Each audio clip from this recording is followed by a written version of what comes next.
بسم اللہ الرحمن الرحیم۔ یہ توحید کی سب سے بڑی دعا اور حدیث ہے، اور شرک کے رد میں سب سے بڑی دلیل اور یہ حدیث ہے۔ اللہم صلی علی محمد وعلی آل محمد کما صلیت علی ابراہیم وعلی آل ابراہیم انک حمید مجید۔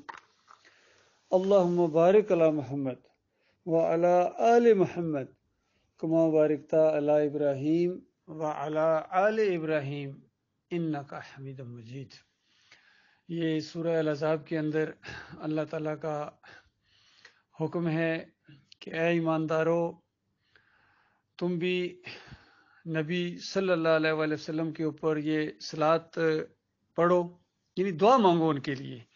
فرشتے بھی ان کے لیے دعائیں کرتے ہیں اور اللہ ان دعاؤں کو قبول کرتا ہے۔ اور پھر اس سے پہلے اللہ تعالیٰ نے یہی الفاظ بالکل عام مومنوں کے لیے ارشاد فرمایا ہو الذی یصلی علیکم وملائکتہ، وہ اللہ جس کی اتنی شان ہے، جس پر تم ایمان لائے ہو مومنو، تمہارے اوپر وہ صلات بھیجتا ہے، اور فرمایا میرے فرشتے بھی تمہارے لیے دعائیں کرتے ہیں۔ تو اللہ کا صلات بھیجنا، ان دعاؤں کو قبول کرنا، فرشتوں کا صلات بھیجنا، دعائیں کرنا، مومنوں کا صلات بھیجنا، دعائیں کرنا، اے اللہ ہمارے نبی علیہ السلام کے اوپر رحمت اور برکتیں نازل فرما۔ تو جیسا یہ وہ پڑھے گا یا سنے گا، اور اگر اس کے اندر ذرا سا بھی سینس ہے، تھوڑا سا بھی کوئی انسانیت ہے، اور تھوڑا سا بھی اگر اس کے اندر کوئی ایمان ہے، ایمان خالص، تو وہ یہ محسوس کرے گا کہ ہمارے نبی بھی اللہ کی رحمت کے محتاج ہیں، بے نیاز نہیں ہیں۔ بے نیاز ہوتے تو کیوں ہم ان کے لیے دعا کرتے؟ اور پھر حدیث کے اندر آتا ہے، نبی علیہ السلام نے فرمایا کہ جو میرے لیے یہ ایک مرتبہ دعا کرتا ہے رحمت کی اور برکتوں کی، اللہ تعالیٰ اس بندے کے اوپر 10 مرتبہ رحمتیں اور برکتیں نازل فرماتا ہے۔ اور یہ مسئلہ یہ ہے کہ شعوری طور پر ہو، اس لیے میں نے کہا کہ یہ توحید کی سب سے بڑی دعا ہے، رد شرک ہے، کیونکہ پچھلی قوموں نے اپنے نبیوں کو اللہ کے ساتھ شریک ٹھہرایا ہے، ان کو پوجا ہے، ان کو پکارا ہے، ان سے مرادیں مانگی ہیں، ان کے واسطے وسیلے دیے ہیں، اور اس آخری امت کو یہ ایسی چیز سکھا دی گئی کہ دیکھو پکارنا اللہ کو ہے، دعائیں اللہ سنتا ہے، کوئی اور نہیں سنتا ہے، اور کوئی بھی ایسا نہیں ہے اللہ کا چہتا اور لاڈلا کہ بس جس کی بات آ جائے تو پھر اللہ تعالیٰ تھوڑی دیر کے لیے سوچے گا کہ یہ پوری کروں یا نہ کروں۔ نہ، کوئی ایسا نہیں ہے، وہ بے نیاز ذات ہے، اور سارے انبیاء اس کی رضا کی طلب کے حریص رہے ہیں، اور بڑھ بڑھ کر اللہ کی فرما برداری کرنے والے اور غلامی کرنے والے۔ اور فرمایا نبی علیہ السلام نے کہ دیکھنا تم اس طرح نہ مجھے بڑھانا جس طرح پہلے یہود و نصارہ نے اپنے انبیاء کو بڑھایا تھا، خاص کر عیسائیوں نے عیسیٰ علیہ السلام کو اتنا بڑھایا کہ اللہ کی ذات کا حصہ بنا دیا، بیٹا بنا دیا۔ تم ایسا ظلم نہ کرنا۔ میری حیثیت یہ ہے کہ عبد ہوں و رسول، میں پہلے عبد ہوں۔ عبد ہونا بہت بڑی بات ہے، بڑی خوش قسمتی کی بات ہے کہ ہم اپنے مالک کے عبد ہیں، ہم کسی اور کے عبد نہیں ہیں۔ اور اس کی شان ہے کہ اس نے اپنے علاوہ کسی اور کا عبد ہمیں نہیں بنایا، بلکہ روکا ہے کہ دیکھنا کسی اور کا عبد نہ بننا، کسی اور کے سامنے نہ جھکنا، کسی اور کو فریاد نہ کرنا، کسی اور پر توکل اور بھروسہ نہ کرنا، کیونکہ تمہیں کچھ بھی نہیں وہاں سے ملے گا، اور پھر میری طرف سے تمہیں سخت شدید تر عذاب ملے گا، پنشمنٹ ملے گی اگر میرے علاوہ کسی اور کی طرف تم نے رخ کیا۔ ملے گا تمہیں وہاں سے کچھ نہیں، میں پہلے تمہیں بتا رہا ہوں، لیکن تم مشرک ہو جاؤ گے، تم کافر ہو جاؤ گے، میرے انکاری ہو جاؤ گے، اور پھر سزا کے مستحق ہو جاؤ گے، جہنم کے اندر تمہیں کچرا سمجھ کے پھینک دیا جائے گا ہمیشہ ہمیشہ کے لیے۔ تو اس طریقے سے اللہ تعالیٰ نے یہ ساری باتیں بتائیں اپنے بندوں کو، اس آخری امت کو خاص کر۔ لیکن افسوس بندوں کے اوپر، بڑی ہی افسوس کی بات ہے کہ جو چیز بھی ان کی رہنمائی کے لیے اللہ نے، ان کے سبق کے لیے اور ان کی ہدایت کا جو انتظام اللہ تعالیٰ نے کیا تھا، اسی چیز کو انہوں نے شیطان کی باتیں مان کر شرک کے حق میں شیطان نے پیش کر دیا، اور ان انسانوں نے، ان سرپھروں نے، ان نمک حرام غداروں نے، ان اکثریت مشرکوں نے اس بات کو قبول کر لیا۔ آج امت مسلمہ کا کوئی مسلک ایسا نہیں ہے، کوئی مسلک ایسا جس کا مجھے بتا دو جس کا یہ عقیدہ نہ ہو کہ یہ جو ہم صلاۃ والسلام پڑھتے ہیں یہ نبی علیہ السلام خود سنتے ہیں، جہاں پڑھا جائے وہاں دوڑ کے حاضر ہو جاتے ہیں، ایک لمحے کے اندر وہاں پہنچ جاتے ہیں اور خود سنتے ہیں۔ اندازہ لگے یہ ہے آج سارے کے سارے بریلویوں کا یہ عقیدہ ہے، جن کو پاکستان کے اندر سنی وغیرہ کہا جاتا ہے، ہری پگڑی بھی یہ پہنتے ہیں، خاکی پگڑی بھی پہنتے ہیں، سفید امامہ بھی باندھتے ہیں، اور ان کے جو بڑے سمجھے جاتے ہیں، اکابر سمجھے جاتے ہیں، وہ احمد رضا خان سب کے ہیں۔ آگے ان کی جتنی بھی برانچز ہوں، چاہے وہ طارق جمیل کے، خیر یہ تو بریلویوں کے، لیکن عقیدے ان کے بھی وہی ہیں دیوبندیوں کے، چاہے یہ طاہر القادری کے لوگ ہوں، چاہے یہ خادم حسین رضوی کے لوگ ہوں، یا الیاس قادری ہو، یا جو بھی اس طرح کے جتنے لوگ پائے جاتے ہیں نورانی گروپ کے، یہ سارے کے سارے یہ عقیدہ رکھتے ہیں۔ اور دیوبندیوں کا بھی یہی عقیدہ ہے کہ دور سے جو پڑھا جاتا ہے فرشتے قبر میں، مدینے والی قبر میں پہنچا دیتے ہیں۔ یہ دونوں شرک اہل حدیثوں کے اندر موجود ہیں، سلفیوں کے اندر موجود ہیں۔ عبداللہ بن باز مفتی اعظم سعودی عرب کا یہ فتویٰ ہے حج اور عمرہ کی کتاب کے اندر، ایک منکر روایت کو، اس بے ایمان روایت کو لا کے، کہ نبی علیہ السلام نے فرمایا، یعنی الزام نبی علیہ السلام کے اوپر، کہ نبی علیہ السلام نے فرمایا کہ جب کبھی کوئی قبر کے اوپر آ کے صلاۃ والسلام پڑھتا ہے یا اللہم صلی علی محمد پڑھتا ہے تو اللہ تعالیٰ میری روح کو لوٹا دیتا ہے۔ آپ غور کیجئے، جھوٹ ظاہر سے ہی ظاہر ہو جاتا ہے کہ کیا نبی علیہ السلام زندگی میں فرما رہے ہیں کہ میری روح اللہ واپس کر دیتا ہے؟ غور کیجئے اس بات کے اوپر۔ اور کہتے ہیں میں خود سنتا ہوں، اور اللہ کی کتاب کی کتنی آیتوں کا انکار ہو گیا جس میں اللہ تعالیٰ فرماتا ہے کہ روح اس جسم سے نکلنے کے بعد قیامت سے پہلے اس جسم کے اندر واپس نہیں آ سکتی ہے، چاہے کوئی عام مومن ہو، شہید ہو یا نبی ہو یا کوئی کافر مشرک بھی ہو، اس روح کے جسم سے نکلنے کے بعد دوبارہ اس جسم میں قیامت کے دن ڈالی جائے گی۔ ثم انکم بعد ذلک لمیتون ثم انکم یوم القیامت تبعثون، اس زندگی کے بعد تمہیں موت ہے، اور سنو خبردار یہ عقیدہ نہ رکھنا کہ دوسرے دن آ جاتی ہے۔ ثم انکم یوم القیامت تبعثون، قیامت کے دن تم اٹھو گے۔ یہ ہے اللہ کی کتاب کا فیصلہ۔ سورہ زمر میں فرمایا وَيُمْسِكُ الَّتِي قَضَىٰ عَلَيْهَا الْمَوْتَ، جس کے اوپر موت کا فیصلہ نافذ کیا جاتا ہے، اس کی روح کو اوپر روک لیا جاتا ہے۔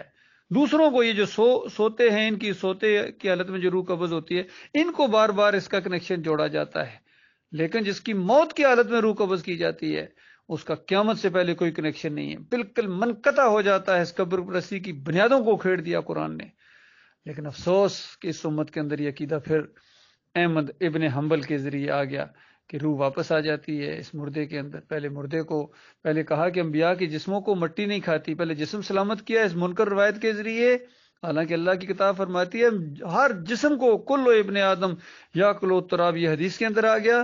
اور اللہ فرماتا ہے ان کے جسموں میں سے جو مٹی کھاتی ہے، یعنی مٹی کے ساتھ مٹی ہوتے رہتے ہیں، مالک فرماتا ہے ہم جانتے ہیں، ہم نے پوری طرح ان کو لکھ رکھا ہے۔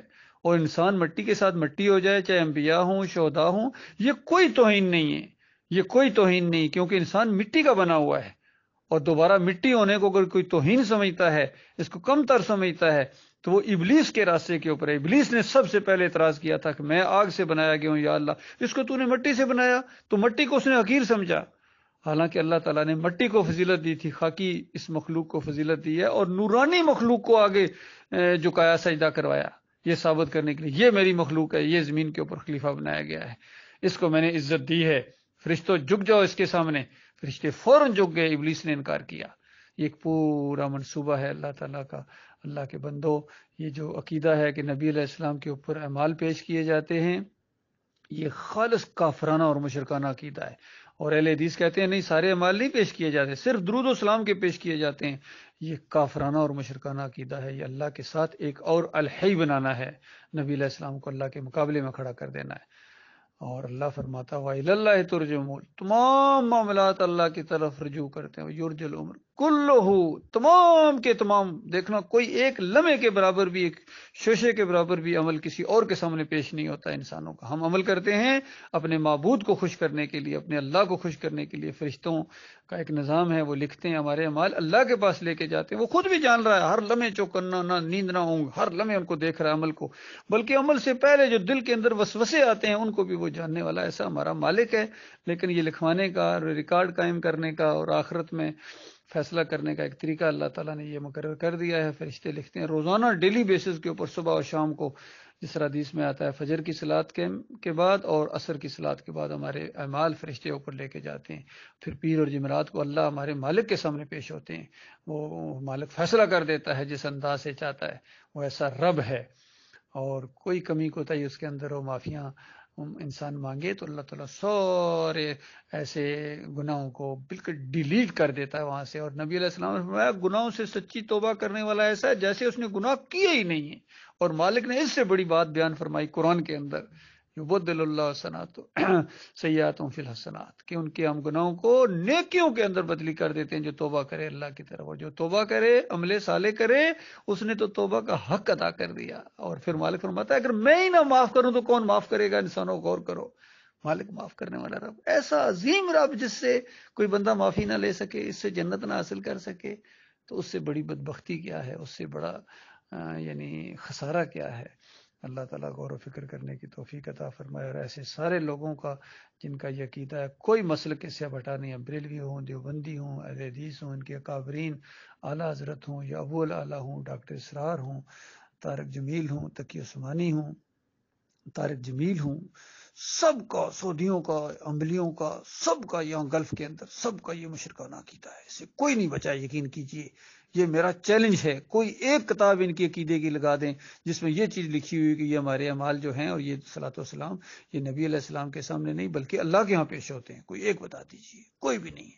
ان کا توصیف الرحمان جو یہ اسپوکس مین ہے، چیخ کے بریلویوں کے خلاف ان کے شرک کی تیا پانچا کرتا ہے، اچھی بات ہے، لیکن ساتھ ساتھ اپنے شرک کا دفاع کرتا ہے. کہتا ہاں نبی علیہ السلام وہ قبر میں تو نہیں سنتے ہیں لیکن دور سے پہنچایا جاتا ہے، اس پر زور دیتا ہے. یعنی ایک شرک کا رد کرتا ہے، دوسرے شرک پر زور دیتا ہے. یہ اس کی بڑی بدبختی ہے. اور آج جس سے بھی بات کی جائے، ان کے کسی عالم سے بات کی جائے، یقین کیجیے وہ آگے سے یہی جواب دیتے ہیں کہ بالکل یہی عقیدہ ہے ان کے اکابرین کا، ان کے بزرگوں کا یہی عقیدہ ہے. عقائد علماء دیوبند کے اندر بھی یہی لکھا ہوا ہے، سب کا یہی عقیدہ ہے وہ شرکانہ. اللہ تعالیٰ غور و فکر کرنے کی توفیق عطا فرمائے. میرے پیارے بھائیوں، اگر شرک آپ کے عقیدے کے اندر رہ گیا اور ایسے لوگوں کو آپ اپنا امام بناتے رہے، انہی کے پیچھے نمازیں پڑھتے رہے، ان کو اپنا لیڈر مانتے رہے، تو اس کے بعد ہمیشہ ہمیشہ کی آگ میں آپ کو رہنا پڑے گا ان کے ساتھ. چاہے آپ کا دل مانے یا نہ مانے، نمازوں کے باوجود، روزوں کے باوجود، عمرے کے باوجود، حج کے باوجود، تہجد گزاریوں کے باوجود، خدمت خلق کے ادارے قائم کرنے کے باوجود، والدین کی خدمت کرنے کے باوجود، پڑوسیوں کے حقوق کا خیال رکھنے کے باوجود، اچھے سے اچھے بلند ترین اخلاق کے باوجود آپ کو ہمیشہ کی آگ میں رہنا پڑے گا اس شرک کی وجہ سے. یہ اللہ کی کتاب کا آخری فیصلہ ہے. وَقَضَىٰ رَبُّكَ أَلَّا تَعْبُدُوا إِلَّا إِيَّاهُ. مالک فرماتا ہے یہ آپ کے رب کا آخری فیصلہ ہے کہ اس کے علاوہ کسی اور کی بندگی نہیں ہوگی. یہ بندگی ہے کہ ہمارے اعمال نبی علیہ السلام کے ہاں پیش ہوتے ہیں، یہ ان کی بندگی ہے.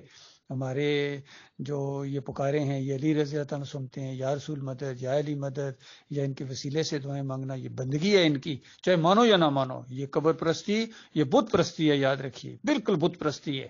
اب تو یہ ہر مندر بھی بنا کے ان کو دینا شروع ہو گئے ہیں، اور سارے مندروں کے سامنے ہمارے لیڈر بھی کیا کچھ نہیں کرتے ہیں، مزاروں کے سامنے سجدے کرتے ہیں، رکوع کرتے ہیں. کھل کے ان کا شرک سامنے آ گیا ہے. پہلے جو سرا تھوڑا سا ہلکے انداز میں تھا، اب کھل کے سامنے آ گیا. یقین کیجیے اب بھی اگر کسی کو سمجھ میں نہیں آتی ہے ایمان عقیدے کی بات، اور یہ کہے کہ کوئی سمجھ نہیں آتی، بس یہ ہم تو اپنی نماز پڑھتے ہیں جی، ہمیں اس سے کیا غرض ہے، اس کا مطلب تو نیوٹرل ہو تم. پھر نیوٹرل اور نیوٹرل جانور ہوتے ہیں. ایمان عقیدے کی بات اٹھی ہوئی ہو، حق اور باطل کی کشمکش ہو رہی ہو، اور کوئی بندہ کہے کہ میں تو نیوٹرل ہوں جی، میں کسی کو کچھ نہیں کہتا ہوں. ٹھیک ہے تم کچھ نہ کہو، اب اللہ کی کتاب تمہیں کچھ کہتی ہے، سنو. مالک فرماتا ہے والذین کفروا اولیاءہم الطاغوت، کہ جو ان طاغوتوں کو، ان اللہ کے دشمنوں کو، شرک اور کفر پھیلانے والوں کو اپنا امام مانے، لیڈر مانے، اپنا امیر تنظیم مانے، جو سجدہ تعظیمی کے شرک ایجاد کریں، تعویذ گھنٹے کے شرک ایجاد کریں، واسطے وسیلے کے شرک ایجاد کریں، رکوع اور سجدے کے شرک ایجاد کریں، ان کو اپنا لیڈر اور اپنا امام مانتا ہے. تو مالک فرماتا ہے کافر ہی ایسا کر سکتا ہے، کوئی مومن ان کو اپنا لیڈر نہیں مان سکتا، ان کو اپنا امام نہیں مان سکتا ہے. تو اللہ کے بندو، یہ ضروری بات ہے اس دور کے اندر توحید کی دعوت اٹھنی چاہیے. اب یہ قوم ایسی نہیں ہے کہ یہ مسئلہ نہیں ہے کہ کچھ لوگ نمازیں نہیں پڑھتے ہیں، روزے نہیں رکھتے ہیں، کچھ لوگ ہیں بس وہ اخلاق اچھا نہیں ہے، باجماعت نماز نہیں پڑھتے ہیں. یہ معاملہ نہیں ہے. معاملہ یہ ہے کہ سب کچھ کرتے ہیں اور ساتھ ساتھ شرک بھی کرتے ہیں. تو ان کو شرک سے پہلے روکو اللہ کے بندو. اللہ تعالیٰ غور و فکر کرنے کی توفیق عطا فرمائے.